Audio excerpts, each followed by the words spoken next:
Olá pessoal, tudo bem? Hoje nós vamos para mais um vídeo voltado para a prova de Sargentos da Aeronáutica e antes da gente começar, não se esqueçam de se inscrever no canal, curtir e compartilhar com os amigos para que eu produza mais conteúdos como esse. Então hoje eu escolhi o assunto de hidrostática porque foi um dos assuntos solicitados por uma inscrita do canal. Então eu vou basicamente aqui fazer um resumão de tudo que vocês precisam lembrar de hidrostática para fazer a prova DA. É importante que tudo que eu também vou falar aqui também vale para outras provas, ok? Vale para provas de aprendiz e inclusive para as provas de oficial. A diferença, como quem estuda sabe, é que as provas de oficial abordam questões muito mais complexas, mas em termos de conceitos e equação, eles serão todos abordados aqui nesse vídeo. Então vamos lá. Na hidrostática, nós vamos estudar os líquidos. Então a primeira coisa importante que nós vemos é a ideia de densidade. Quando falamos em densidade, precisamos de lembrar que a densidade traz para a gente uma relação entre massa e volume. Então, um objeto, quando ele é mais denso, significa que ele é mais concentrado. Então, ele traz mais massa com o mesmo volume se comparado a um objeto menos denso. Então, para a gente calcular a densidade, dividimos a massa pelo volume. Nós temos aqui duas opções de unidade. A massa em grama com volume em centímetros cúbicos ou a massa em quilo com volume em metro cúbico. A unidade do sistema internacional é quilo por metro cúbico. Porém, algumas questões costumam utilizar o grama por centímetro cúbico. Se a gente precisar mudar para quilo por metro cúbico, basta multiplicar por 1000, beleza? Então, como exemplo, uma densidade muito utilizada que é a da água, 1 grama por centímetro cúbico equivale a 1000 quilogramas por metros cúbicos. Beleza, pessoal? Então, essa é a primeira grandeza que nós vemos em hidrostática, que é uma grandeza que vocês estudam no ensino fundamental e no ensino médio, e ela pode ser vista tanto em física quanto em química. Em química, vocês também estudam essa ideia de densidade. Então, além da densidade, qual que é uma outra grandeza que vocês precisam saber? A grandeza de pressão.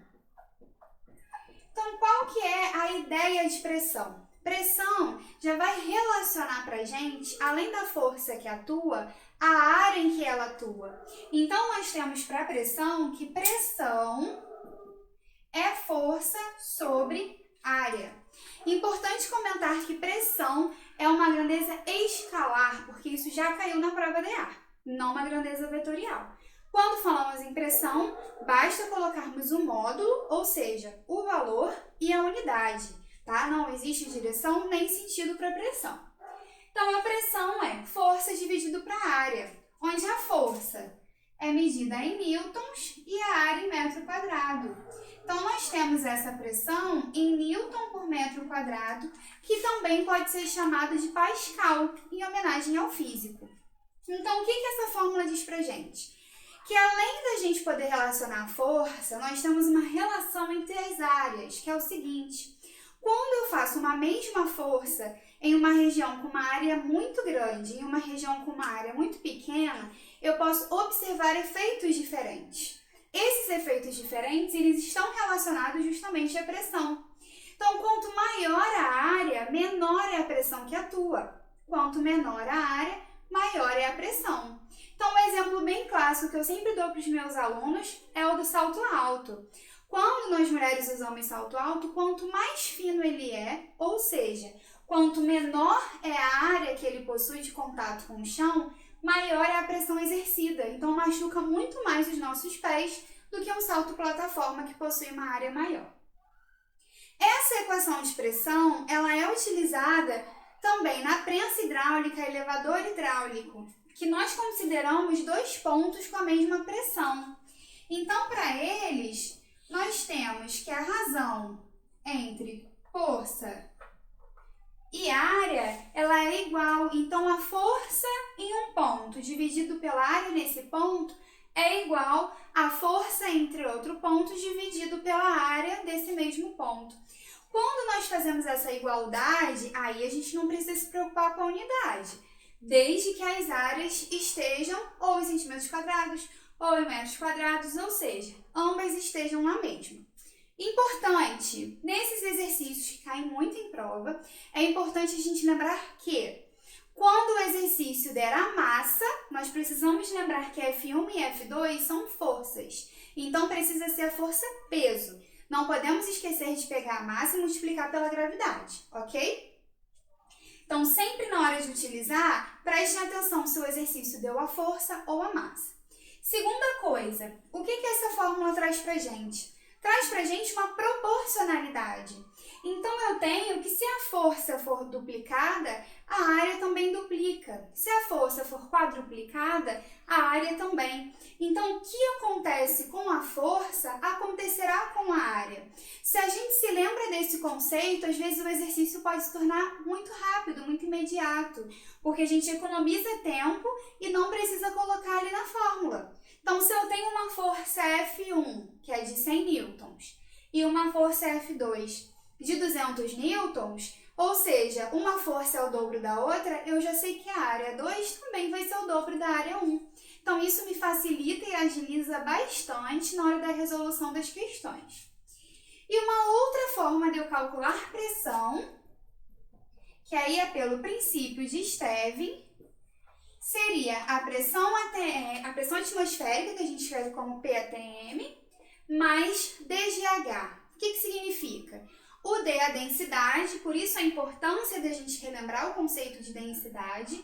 O G é a gravidade e o H é a profundidade. Tá, o que isso diz pra gente? Diz o seguinte: quanto maior a profundidade, maior é a pressão exercida, beleza? Então, quando eu vou me aproximando do centro da Terra, eu aumento essa pressão. Agora, se eu considerar esse H como uma altura, como uma altitude, quando eu aumento a altitude, a pressão diminui. E isso é muito abordado na prova da aeronáutica. Muitas questões teóricas que a gente tem sobre isso, onde analisa se o candidato sabe que quanto maior a altitude, menor é a pressão. Então, aqui a densidade precisa estar em quilo por metro cúbico. O G, que é a gravidade, normalmente utilizamos o 10. E o H, que seria essa profundidade ou altitude em metros, beleza? E assim como essa equação tem a sua aplicação, aqui também tem, que é o que chamamos de vasos comunicantes. Qual que é a ideia dos vasos comunicantes? Igualar a pressão em 2 pontos. Agora, existe uma fórmula? Não existe. Vai depender se esse vaso comunicante tem um líquido, 2 líquidos, se ele está aberto ou fechado. Então, tudo isso vai depender do exercício, não tem uma fórmula. O que a gente precisa lembrar é que a pressão dos 2 lados do vaso comunicante será igual. Agora, se essa pressão será PATM mais dGH, ou terão 2 líquidos, ou precisar colocar dGH mais de uma vez, aí vai depender dos exercícios. Então, disso aqui, galera, o que cai muito na EA? Densidade, já caiu várias vezes. Mas o que eles fazem para complicar a vida de vocês? Não dão volume. Eles cobram que vocês se lembrem como calcular volume lá na matemática. Se for uma esfera, precisa lembrar o volume da esfera.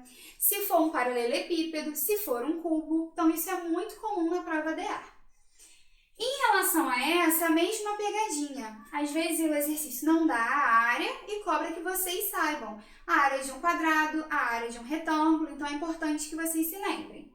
Assim como o F, que eu já comentei, é muito comum a prova, ao invés de dar o valor do F, dar um valor de massa. Então, precisamos estar atento que esse valor do F é sempre a massa vezes a gravidade, pensando na força peso, beleza?